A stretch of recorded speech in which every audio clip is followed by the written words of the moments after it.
Ya, shalom Bapak Ibu semua yang dikasihi oleh Tuhan. Puji Tuhan, terima kasih buat kesempatan yang diberikan kepada saya untuk menyampaikan kebenaran firman Tuhan. Kemarin sore ibadah Natal anak-anak dan tadi pagi ibadah raya. Tapi tadi pagi dengan sore hari ini saya menyampaikannya berbeda ya Bapak Ibu. Kalau tadi pagi saya menyampaikan dengan langkah seorang pemenang. Jadi langkah seorang pemenang yang tentunya kita harus memiliki mimpi, memiliki visi, memiliki misi dan harus memiliki semangat di dalam melayani Tuhan, bahkan memiliki hati seorang hamba.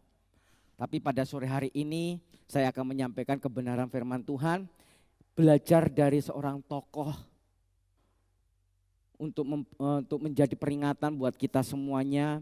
Namun Bapak Ibu, nanti saya menyampaikan firman Tuhan tidak hanya satu arah, tetapi saya juga mohon nanti ada yang bisa maju ke depan karena ada untuk interaktif karena saya menyampaikan firman Tuhannya dengan juga menggunakan alat peraga. Nah, alat peraga ini bukan sihir, ini bukan bukan ilmu hitam, tapi ini semuanya hanya trik perumpamaan di dalam kebenaran firman Tuhan. Saya mengucapkan terima kasih kepada Bapak Pendeta Andreas Tama selaku gembala sidang di tempat ini beserta Ibu Gembala dan juga majelis gereja, pembela sidang, pengurus gereja, semua di dalam kepengurusan gereja. Nah, puji Tuhan Bapak Ibu, saya akan menyampaikan kebenaran firman Tuhan.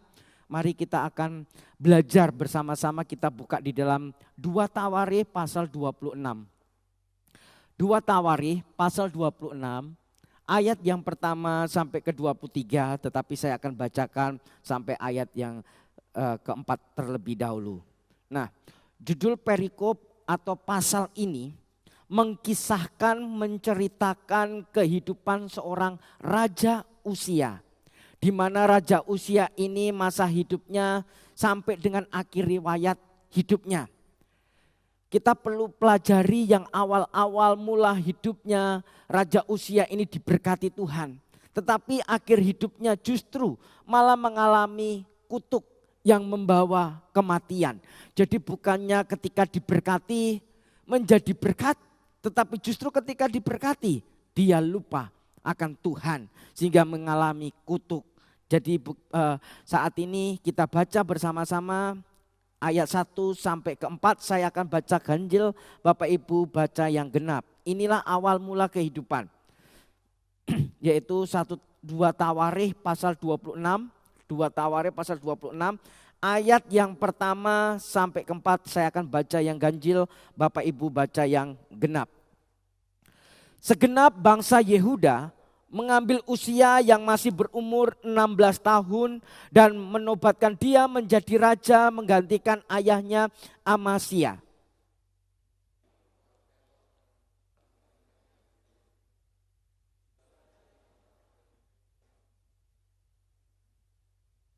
Uzia berumur 16 tahun pada waktu ia menjadi raja dan 52 tahun lamanya ia memerintah di Yerusalem. Nama ibunya ialah Yekolnya dari Yerusalem.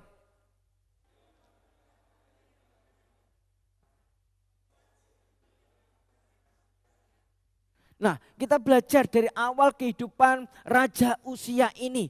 Awal mula hidupnya diberkati Tuhan, tetapi akhir hidupnya justru mengalami kutuk yang membawa kematian. Kita belajar dari kehidupan Raja Uzia awal mula hidupnya.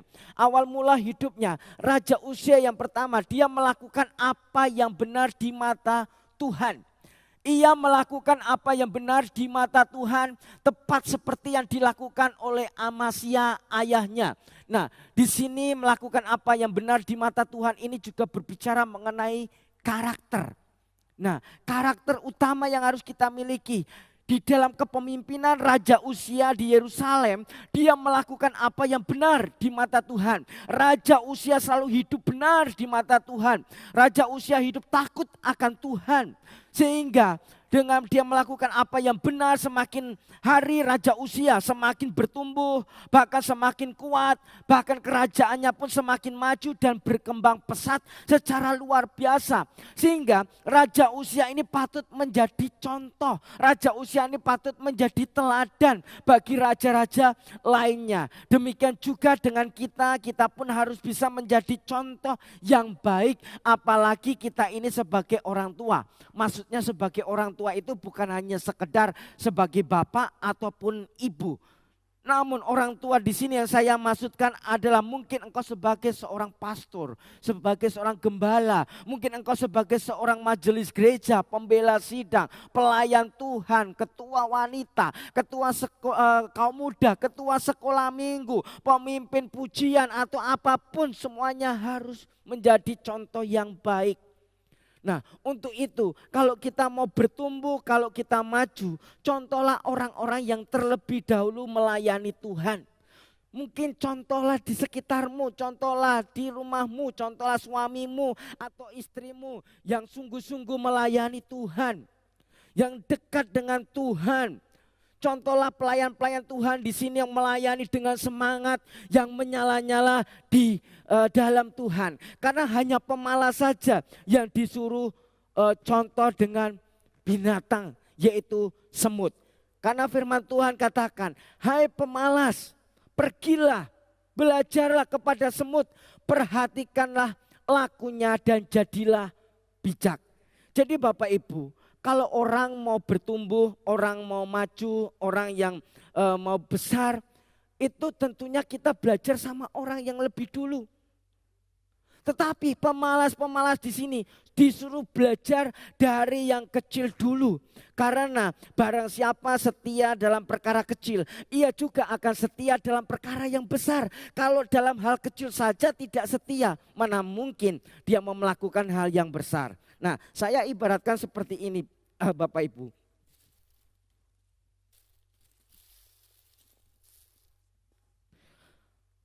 Jadi kalau hidup kita tanpa Yesus di dalam hidup kita, kalau hidup tanpa Yesus itu akan seperti pot yang ada dalam tanaman ini. Seperti tanaman yang ada di dalam pot ini, kering, gerontang. Karena kenapa? Karena hidupnya tanpa Yesus. Jadi kita harus utamakan Tuhan Yesus di dalam segala hal, di dalam apapun juga. Kita harus berserah sepenuhnya kepada Tuhan Yesus. Sehingga kalau hidup kita seperti ini, kalau misalnya tubuh itu kering karena hidup kita tanpa Yesus, sehingga kita sering sakit-sakitan. Kalau pikiran kita kering, kita berpikir hal yang negatif. Kalau perkataan kering, kita bisa menyakiti, menyinggung perasaan orang lain. Jadi Bapak Ibu, hidup tanpa Yesus ini kita harus rubah. Sehingga kita harus hidup di dalam Yesus. Kita masukkan Yesus masuk dalam hidup kita. Nah, kita harus hidup di dalam Yesus. Sehingga kalau kita hidup di dalam Yesus, kita akan bisa bertumbuh. Kita akan kuat di dalam Tuhan. Sehingga akan seperti pot yang ada tanaman ini bertumbuh, berkembang buat Tuhan. Amin saudaraku. Inilah yang Tuhan mau untuk kita selalu hidup di dalam Yesus. Nah, sekarang saya ibaratkan Bapak Ibu, di sini ada kotak. Nah, dan di sini ada gelas kecil. Saya mohon izin minum ya Bapak Ibu. Saya mohon izin boleh minum. Saya mau izin dulu. Ya Bapak Ibu. Saya ibaratkan seperti ini. Kita ini seperti gelas yang kosong ini. Gelas yang kosong ini perlu diisi. Kita perlu diisi firman. Kita perlu diisi doa. Kita perlu diisi pujian penyembahan. Kita perlu diisi di dalam Tuhan. Kuat di dalam Tuhan. Nah, inilah gelas yang kosong tadi. Gelas yang kosong tadi bisa berisi. Isinya ini adalah kita kuat di dalam doa, kita kuat di dalam firman, kita kuat di dalam pujian penyembahan, kita kuat di dalam hubungan kita dengan Tuhan. Sehingga Bapak Ibu, apapun dimanapun kita mau diletakkan. Nah, saya masukkan di sini Bapak Ibu. Nah, dimanapun saja berada, ketika kita punya hubungan dekat dengan Tuhan. Nah, masalah silih berganti, persoalan silih berganti. Nah, dikuncang, dibolak-balik, semua masalah boleh ada. Nah, dibolak-balik, tetapi orang yang di dalam Tuhan, dia akan selalu dekat dengan Tuhan. Mau dibolak-balik, mau ditempatkan dimanapun saja berada, Tuhan Yesus akan selalu menyertai. Tuhan Yesus akan selalu melindungi. Tuhan Yesus akan selalu menjagai, sehingga yang terjadi apa saudaraku? Dia tetap akan kuat di dalam Tuhan. Berikan tepuk tangan buat Tuhan kita yang dahsyat. Nah, untuk itu Bapak Ibu, mari Bapak Ibu, air ini tetap ada. Karena kenapa? Karena kita di dalam Tuhan. Nah, inilah yang Tuhan mau di dalam kehidupan kita Bapak Ibu. Sehingga kita harus melakukan apa yang benar di dalam Tuhan. Untuk itu Bapak Ibu, kita mau maju, kita mau bertumbuh di dalam Tuhan. Belajar, kita harus belajar. Kita belajar sama orang-orang yang maju dari kita. Kita belajar sama orang-orang yang bertumbuh dalam kehidupan kita. Nah, untuk itu Bapak Ibu yang dikasih Tuhan, saya minta satu orang bisa maju ke depan ya. Yang pakai baju merah ini ya mbaknya. Tapi mohon maaf ya, saya tidak bawa hadiah. Hadiahnya sudah saya bagikan ke anak-anak kemarin. Nah, di sini boleh di sini mic-nya mana ya? Oh ya, enggak apa-apa, enggak pakai mic. Ayo boleh mic. Sambil kita kenalan ya.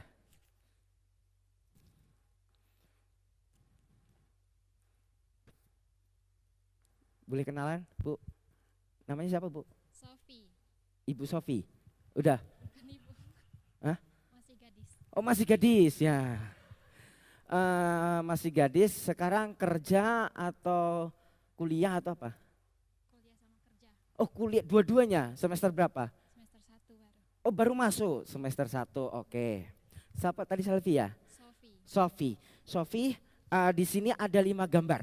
Di sini ada gambar pergaulan bebas. Di sini ada gambar minuman keras, di sini ada gambar suntik-suntikan, narkoba, di sini ada gambar uang. Nah, menurut Sofi, karena Sofi ini merangkap ya, di samping Sofi bekerja, dia juga kuliah. Itu luar biasa. Banyak kan juga orang kuliah saja, tetapi ini dua-dua. Sekarang saya mau tanya sama Sofi, yang membuat pekerjaanmu berhasil, yang membuat kuliahmu berhasil, yang buat masa depanmu berhasil. Ya tentunya nantinya pun juga rindu punya jodoh juga ya. Nah, jodoh yang takut akan Tuhan. Nah sekarang saya mau tanya, di antara ini yang membuat pekerjaanmu berhasil, pelayananmu berhasil, masa depanmu berhasil, yang mana? Bisa dijepit di atas. Di atas. Ini ya, Tuhan Yesus ya. Oke, berikan tepuk tangan buat Sofi. Nah, tetapi ingat Bapak Ibu, tetap di sini ya. Tapi ingat Bapak Ibu, selama kita masih hidup di dunia ini, kita tidak pernah lepas daripada yang namanya masalah. Tidak pernah lepas daripada yang namanya persoalan hidup. Tidak akan pernah lepas daripada yang namanya tekanan. Bahkan nanti di tengah perjalanan, sekarang sudah punya jodoh, sudah punya pacar. Oh belum, ya jangan sampai nanti lari daripada Tuhan. Sekarang kalau digoda, Sofi sekarang diambil. Nah sekarang kalau digoda, tangkin tung hop. Mana yang membuat Mbak Sofi pekerjaannya berhasil, masa depannya berhasil, semuanya bisa berhasil? Yang mana? Ya, dicepit di atas. Yakin? Yakin? Nah, yang membuat Mbak Sofi berhasil, pekerjaannya berhasil, kuliahnya berhasil, masa depannya berhasil siapa Bapak Ibu? Loh, kok uang? Uang itu ya memang bisa, tapi uang itu juga terbatas. Coba sekarang diambil lagi. Nah, kalau digoda lagi, mana pilihannya? Ini, yakin? Sekali lagi enggak? Mau berubah enggak? Ini aja.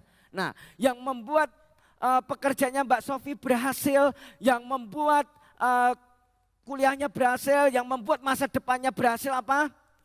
Loh, kok malah lebih parah lagi? Narkoba, suntik-suntikan. Nah, kok main narkoba? Kok main suntik-suntikan? Nah, makanya pegang dulu. Ya, pegang dulu ini.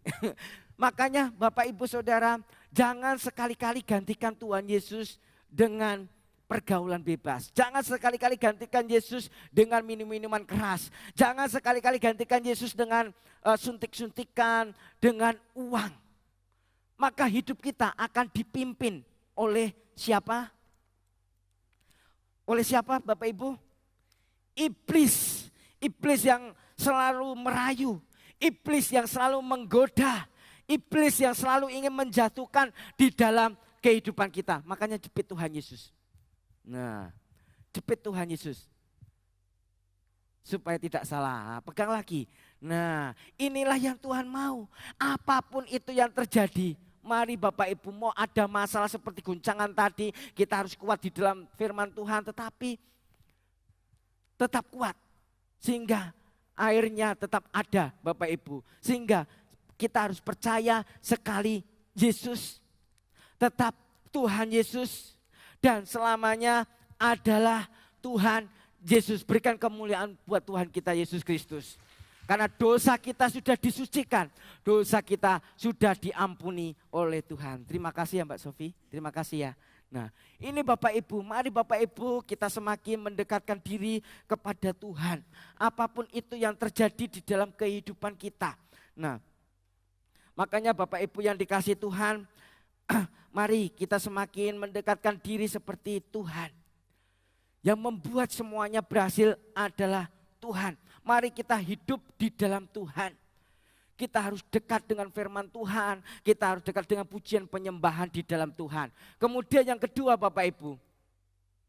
Yang kedua adalah di samping dia hidup benar di mata Tuhan, dia hidup berkarakter Kristus, hidup takut akan Tuhan. Raja Uzia awal mulanya dia suka mencari Tuhan. Di dalam 2 Tawarekh pasal 26 ayat yang kelima, di sini dikatakan, ia mencari Allah selama hidup Sakaria yang mengajarnya supaya takut akan Allah. Dan selama ia mencari Tuhan, Allah membuat segalanya usahanya berhasil. Nah, di sini Bapak Ibu, yang kedua, awal mula Raja Uzia dia mencari Tuhan. Sehingga Raja Uzia selama dia mencari Tuhan, dekat dengan Tuhan, berapa usahanya berhasil? Semua yang dirindukan oleh Raja Uzia, semua yang diimpikan oleh Raja Uzia, semua yang dikerjakan oleh Raja Uzia, semuanya dibuat Tuhan berhasil. Demikian juga kalau kita melayani Tuhan, kalau kita bekerja, kalau kita menempuh seperti Mbak Sila tadi menempuh kuliah dan pekerjaan tadi berhasil, sekolah berhasil, rumah tangga berhasil. Mari kita proklamirkan Bapak Ibu, mari kita katakan, mari kita imani bersama-sama. Katakan bersama-sama Bapak Ibu, pelayananku berhasil, pekerjaanku berhasil, usahaku berhasil, keluargaku berhasil, masa depan anakku berhasil. Nah, inilah apa yang Bapak Ibu imani, maka akan terjadi berhasil, dan segala usahanya berhasil. Kuncinya apa Bapak Ibu? Kuncinya adalah mencari Tuhan.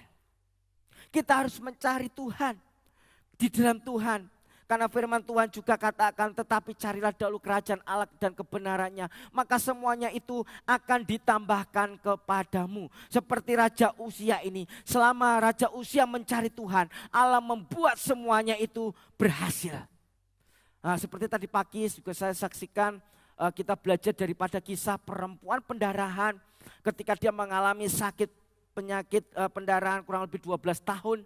Dia datang ke tabib sana, datang ke tabib situ. Bukannya penyakitnya malah sembuh, namun malah penyakitnya malah semakin parah, bahkan uangnya pun habis. Tetapi apa yang terjadi? Perempuan pendarahan ini masih ada satu kekuatan, yaitu semangat untuk mencari Tuhan. Semangat untuk mencari Tuhan. Makanya apa yang terjadi saudaraku? Perempuan pendarahan itu ketika berjumpa dengan Yesus, memiliki perjumpaan dengan Yesus Kristus, dia mengalami seketika itu pendaharannya pun disembuhkan oleh Tuhan. Bagi Tuhan tidak ada yang tidak mungkin. Bagi Tuhan tidak ada yang mustahil. Nah, saya minta ini masnya bisa maju ke depan. Ya. Seperti ini saudaraku.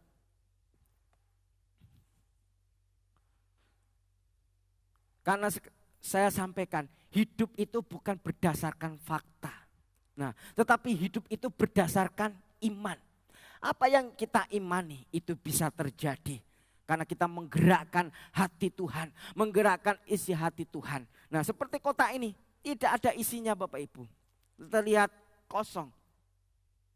Kosong. Tetapi bagi Tuhan tidak ada yang tidak mungkin. Bagi Tuhan selalu mungkin. Dan bagi Tuhan ya dan amin. Kalau sekarang mujizat terjadi, selamanya pun mujizat akan tetap ada dan terjadi dalam kehidupan kita semuanya. Untuk itu mari kita serahkan dalam hidup kita. Seperti kota ini Bapak Ibu. Di dalam Tuhan, bagi Tuhan tidak ada yang mustahil. Sehingga Tuhan sanggup dari yang tidak ada bisa menjadi ada. Dari yang tidak mungkin bisa menjadi mungkin. Karena bagi Tuhan tidak ada yang mustahil. Pegang talinya. Nah, bagi Tuhan tidak ada yang tidak mungkin.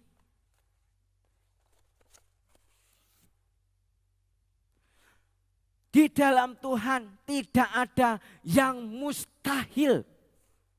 Selalu ada.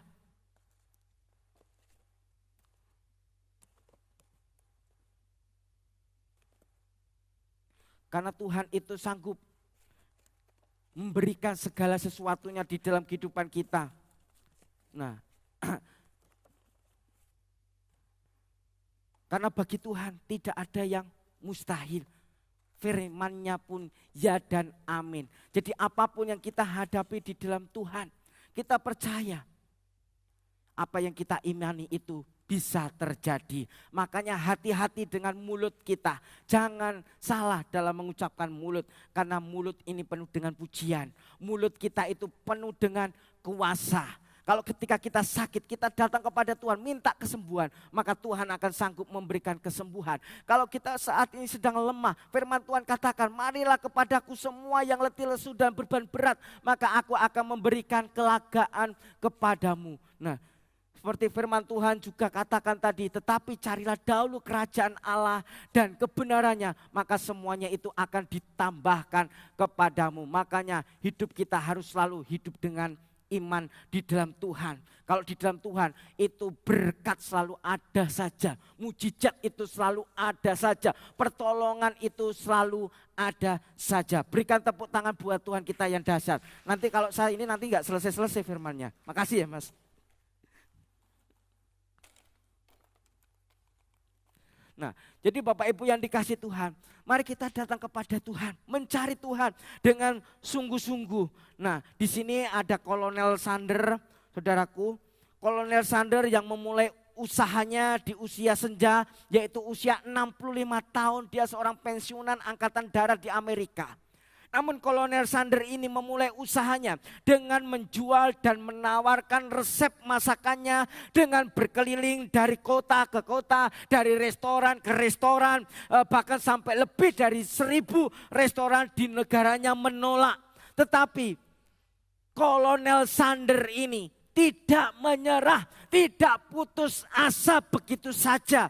Walaupun usianya sudah lanjut, usianya sudah senja, tetapi dia tetap terus berjuang, berkeliling sampai tiba di restoran yang ke-1008. Akhirnya dia mengalami kesuksesan, dia mengalami keberhasilan. Sehingga resep masakannya pun banyak disukai dan kini pun kita juga dapat menikmati di Indonesia, yaitu Kentucky Fried Chicken. Nah, inilah Bapak Ibu, pasti semuanya di tempat ini pernah merasakan semuanya itu. Itu dimulai dari seorang kolonel, yaitu Kolonel Sander, menjadi seorang pendiri, menjadi seorang pelopor yang terbesar dalam industri makanan siap saji di dunia yang beromset lebih dari 7 miliar dolar, bukan rupiah per tahunnya dari resep bumbu ayam goreng ini. Dari sinilah kita belajar bahwa impian, visi, misi untuk meraih kesuksesan, keberhasilan itu tidak harus di masa kecil. Tetapi juga Tuhan sanggup pakai di usia senja. Jadi usia lanjut saat ini Bapak Ibu jangan pernah putus asa, jangan menyerah di dalam Tuhan. Selama kita masih hidup, kita akan tidak berhenti untuk belajar. Jadi kita harus terus belajar, main contoh. Sehingga kita pun bisa menjadi contoh. Kita belajar sama orang-orang yang maju dari kita. Kita belajar sama orang-orang yang bertumbuh dari kita. Kita belajar sama orang-orang yang lebih sukses daripada kita. Kita belajar sama orang-orang yang takut akan Tuhan. Mencari Tuhan dengan sungguh-sungguh. Nah, di sini Bapak Ibu Saudara yang dikasih Tuhan. Makanya Tuhan itu sangat senang sekali sama orang-orang seperti ini. Untuk itu semua yang hadir pada sore hari ini, jangan pernah menyerah, berusaha terus. Kata mencari Tuhan itu pun juga menunjukkan bahwa ada waktu yang dibutuhkan. Berani berjuang, tekun, setia, tetap berusaha terus. Jangan menyerah di dalam Tuhan. Nah, seperti ada moto Bapak Ibu, bahwa kehilangan uang itu sedikit. Karena keluarga kami pernah mengalami kehilangan uang. Tetapi kalau kehilangan kesehatan, itu mahal harganya. Terlebih lagi kita kehilangan Yesus, maka kita akan kehilangan segala-galanya. Apa gunanya kita memiliki deposito, memiliki tabungan yang banyak, kita punya rumah yang besar, kita punya investasi yang besar, tetapi semuanya itu tidak akan kita bawa. Jadi Bapak Ibu, jangan sekali-kali tinggalkan Yesus dalam hidupmu. Jangan sekali-kali engkau tinggalkan Yesus. Cari Yesus dengan sungguh-sungguh. Seperti beberapa tahun yang lalu ada iklan seperti ini Bapak Ibu.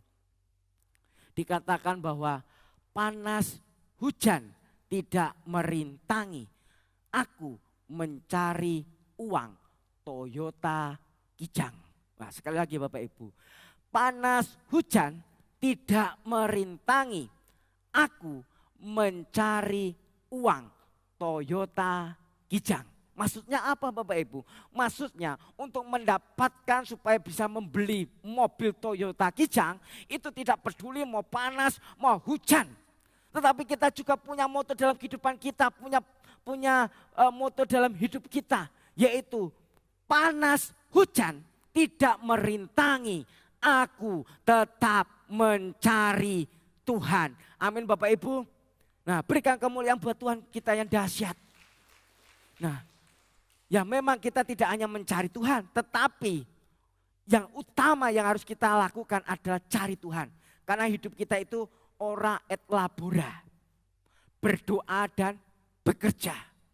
Berdoa dan berusaha. Tetapi semuanya itu kita harus dasari dengan doa. Karena doa orang benar itu besar kuasanya. Memiliki perjumpaan pribadi dengan Tuhan itu sangat besar kuasanya. Nah, disinilah awal-awal mula yang dilakukan oleh Raja Uzia. Nah, oleh Raja Uzia di sini tetapi akhir-akhir hidupnya apa yang terjadi Bapak Ibu?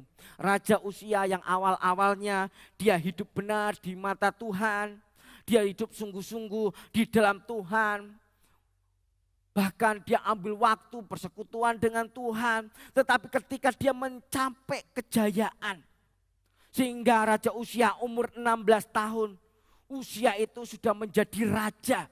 Menjadi terbaik. Menjadi top leader terkenal, dihormati, disanjung. Rahasianya apa? Rahasianya dua tadi. Hidup benar di mata Tuhan. Hidup berkarakter Kristus. Sungguh-sungguh takut akan Tuhan. Dan dia orang yang mencari Tuhan dengan sungguh-sungguh. Sehingga segalanya sesuatunya apa yang dikerjakan, dilakukan oleh Raja Uzia. Dibuat Tuhan berhasil.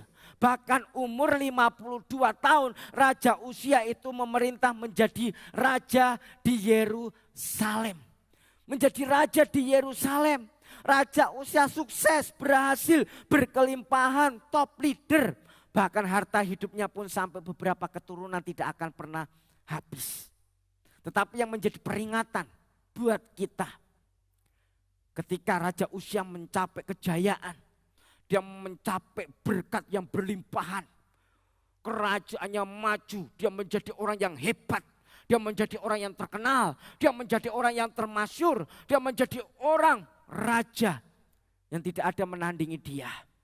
Tetapi dengan keberhasilannya itu, dengan kesuksesannya itu, Raja Uzia tidak hati-hati. Tetapi ketika mencapai semuanya itu, Raja Uzia akhirnya pun jatuh. Mari kita buka di dalam akhir hidup Raja Uzia, mari kita buka dalam ayat 16 dikatakan. Ayat 16. Inilah akhir kehidupan Raja Uzia. Ayat 16 dikatakan, setelah ia menjadi kuat, ia menjadi tinggi hati. Sehingga ia melakukan hal yang merusak. Nah, penyakit tinggi hati ini adalah penyakit akhir zaman ini, saudaraku. Setelah Raja Uzia menjadi kuat, dia menjadi raja yang tinggi hati, dia menjadi raja yang sombong. Uzia lupa bahwa keberhasilan, bahwa kesuksesannya itu semuanya datangnya daripada Tuhan. Sehingga Raja Uzia tinggi hati. Ini juga adalah penyakit akhir zaman, yaitu tinggi hati atau somse, sombong sekali. Wah, mungkin hebat, sudah sekolah di luar negeri, sudah pendidikan di luar negeri, wah keren, sudah punya perusahaan di mana-mana, wah sudah punya mobil yang mewah, sudah punya ini dan itu, sudah punya bangunan gereja yang wah megah sekali, yang serba fasilitas yang ada, punya deposito, punya uang yang banyak. Saya mau sampaikan Bapak Ibu, jangan sampai kita tinggi hati. Karena ini semua adalah kasih karunia daripada Tuhan. Ini semuanya karena Tuhan, bukan karena saya. Tetapi karena Tuhan. Inilah Tuhan. Untuk itu kita yang dipercayakan menjadi pengelola. Kita bukan menjadi pemilik. Pemilik semuanya itu berasal daripada Tuhan. Tetapi menjadi pengelola yang takut akan Tuhan. Pengelola yang selalu hidup dalam kerendahan hati. Selalu untuk itu Bapak Ibu Saudara yang dikasih Tuhan. Nah inilah Bapak Ibu. Jangan sampai terjadi seperti Raja Uzia ini. Penyakit, karena memang penyakit keadaan manusia zaman akhir ini juga dikatakan dalam 2 Timotius 3. Orang mulai merasa dirinya itu paling hebat. Merasa dirinya itu paling pinter. Merasa dirinya itu paling kaya, merasa tinggi hati atau sombong, merasa ini semua karena saya. Kalau tidak ada saya, tidak akan mungkin bisa terjadi. Kalau tidak ada saya, tidak akan mungkin bisa maju. Kalau tidak ada saya, tidak akan mungkin bisa berkembang. Nah ini saudaraku, hati-hati. Hati-hati saudaraku. Hati-hati para pelayan Tuhan yang punya usaha, punya bisnis, punya saat ini diberkati oleh Tuhan. Semuanya itu oleh karena anugerah Tuhan. Oleh karena anugerah Tuhan. Jadi Bapak Ibu, kita bersyukur di dalam Tuhan. Ini semuanya karena anugerah daripada Tuhan. Nah, seperti saya ibaratkan seperti ini, saudaraku.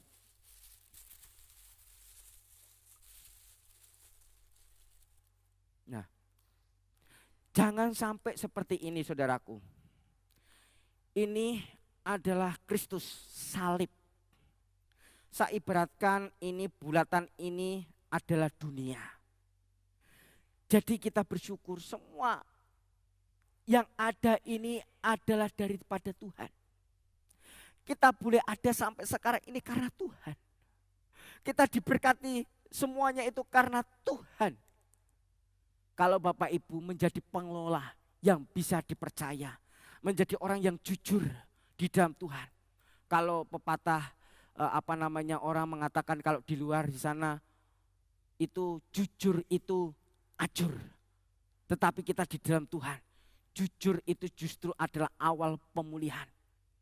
Awal berkat daripada Tuhan. Makanya hidup kita jangan terus di bawah. Yaitu untuk dunia, untuk diri kita sendiri, untuk kita, untuk saya. Tetapi biarlah hidup kita untuk Kristus. Kita menyadari kalau hidup kita untuk Kristus, kita menyadari bahwa semua berkat, semua kemurahan daripada Tuhan, apa yang kita miliki saat ini semua karena daripada Tuhan.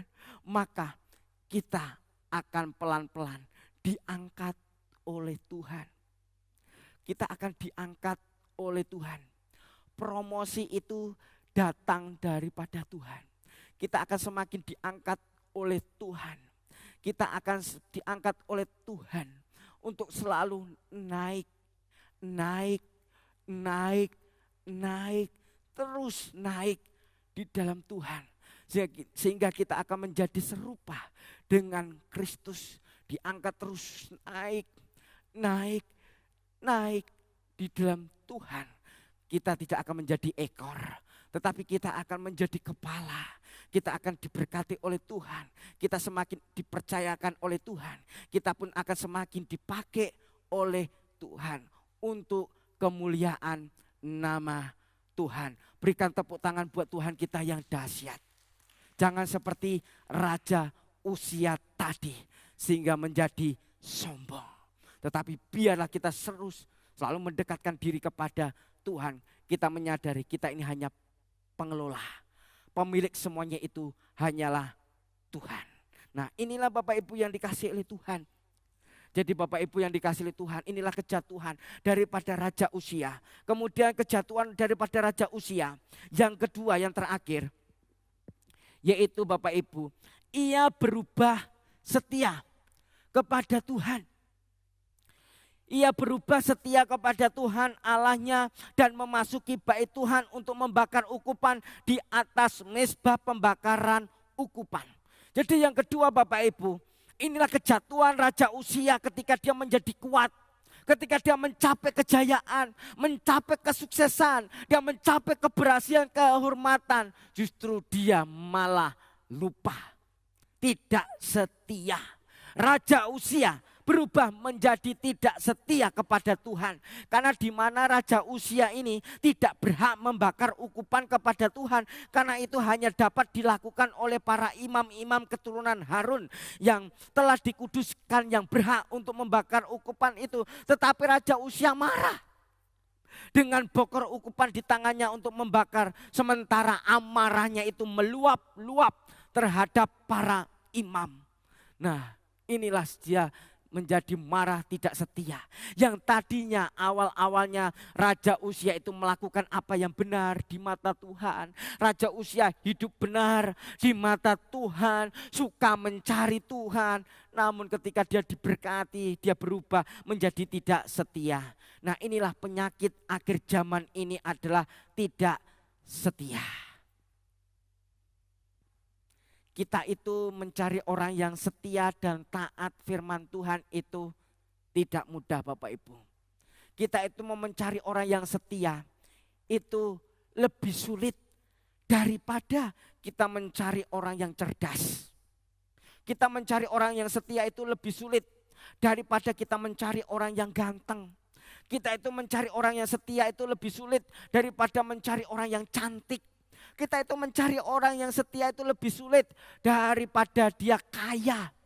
Kita itu mencari orang yang setia itu lebih sulit, saudaraku. Yang katanya suami istri, I love you, you love me. Love-lovean, berubah, tidak setia. Nah, ini Bapak Ibu. Apapun yang terjadi, mari kita setia. Seperti lagu pujian katakan, setia, setialah, setialah sampai mati. Seperti Tuhan Yesus, Dia setia sampai mati. Apakah balasanmu untuk kasih setianya? Setia, setialah, setialah sampai mati. Ini yang Tuhan mau Bapak Ibu. Mari kita datang ke rumah Tuhan dengan setia. Saya minta satu orang bisa maju ke depan ya. Satu orang bisa maju ke depan, siapa ya? Yang ibu baju merah satunya bisa maju ke depan, Bu. Boleh saya ambil kursi? Nah, di sini aja, Bu.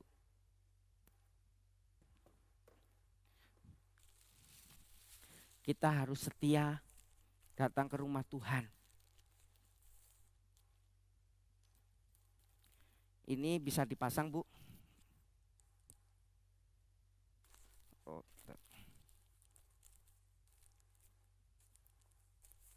bisa dipasang ke bawah. Lipat, taruh sini. Dipegang ya, nanti supaya tidak jatuh.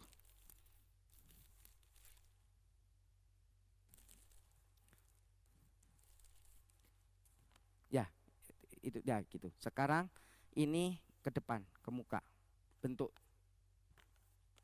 Apa yang akan terjadi?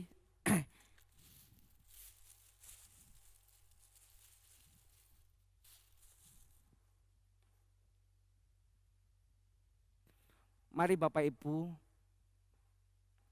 apapun yang terjadi kita cari Tuhan dengan sungguh-sungguh. Kita datang ke rumah Tuhan dengan sungguh-sungguh mencari Tuhan. Jangan sekali-kali tinggalkan ibadah Bapak Ibu. Nah, Bapak Ibu, ini gambar apa Bapak Ibu? Gambar apa Bapak Ibu? Gambar gereja. Jadi Bapak Ibu, mari kita datang kepada Tuhan. Datang ke gereja, sungguh-sungguh mencari Tuhan. Kita datang ke gereja bukan karena malu. Bukan karena malu dengan tetangga, samping kanan kiri. Kita datang ke gereja bukan mencari siapa. Tetapi kita datang ke gereja cari Tuhan. Cari sumbernya. Sumber di atas segala sumber. Nah, makanya Bapak Ibu, kalau kita mencari Tuhan, kita datang ke gereja seperti ini Bapak Ibu. Kalau kita tidak mencari Tuhan dengan sungguh-sungguh, mau ke gereja alasan, wah saya gak bisa, wah saya harus pakai masker, saya datang ke gereja harus dibatasi dengan jarak. Oh saya ke gereja tidak mau datang ke gereja. Jangan sekali-kali tinggalkan Yesus. Kalau kita mau tinggalkan Yesus, apa yang akan terjadi? Sekarang dibalik. Apa yang akan terjadi kalau kita tinggalkan Yesus?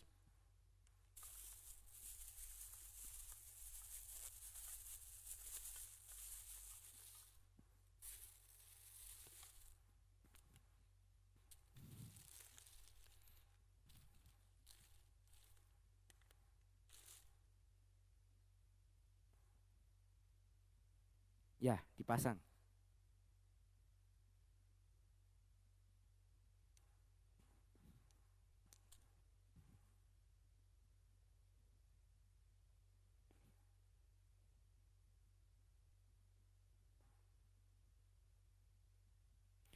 Seringkali kita tidak sadari kalau kita itu seringkali mengecewakan hati Yesus. Seringkali kita tidak setia kepada Yesus. Seringkali kita tidak taat sama Yesus. Apa yang terjadi?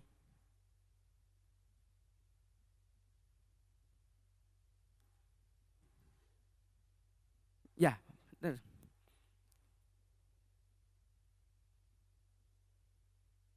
Ya, ya. Ini kan hanya gambaran, memang betul gitu. Ya. Nah, dipegang. Ya. Nah, dilepas bentar. Oke. Nah, apa yang terjadi saudaraku? Seringkali kita mengecewakan hati Yesus. Kita buat Yesus hanya kecil.